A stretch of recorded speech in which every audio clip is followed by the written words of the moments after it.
But first, new research tonight shedding light on the North Fork's dark past. The region often thought of for its farmlands and vineyards, but it has a history of slavery. News 12's Joe Arena joining us from Jamesport with more on that. Joe.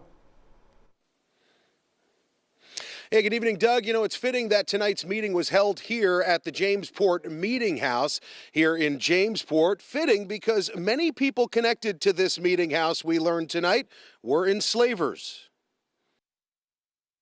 Now I want to talk just a little bit about connections between slavery and this building.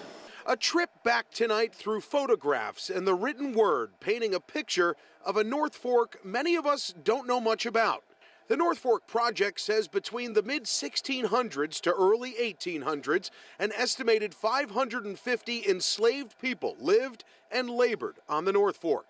And tonight we learn the stories of some families out here and the role some of them played as slave owners. And perhaps the most remarkable of stories is the one of Limas Reeve, one of the enslaved on the Cutchogue farm of a man by the name of James Wickham Reeve. But what makes his story so powerful is what we learned about his life after being enslaved, after inheriting his own piece of land, and after starting a family. Here's someone that made his way in the world, and then his son managed to go to college, managed to go to theology school, managed to become a minister of a large African church in Philadelphia, and start a theology department at one of the first black colleges. And many of those enslaved never went on to have families or were even remembered.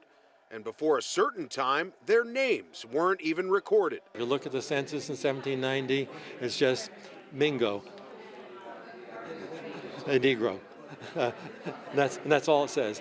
And this is one of the reasons why Richard says this research on this part of the North Fork's past is something we should all know about. The early histories of this area have barely a word about enslavement, and yet it was pervasive. People didn't talk about it. People still don't like talking about it. And we learned so much tonight on this history out here on the North Fork, including that there are only a handful of instances where those who were enslaved eventually were given land to own, like Limas Reeves. In Jamesport tonight, Joe Arena, News 12 Long Island.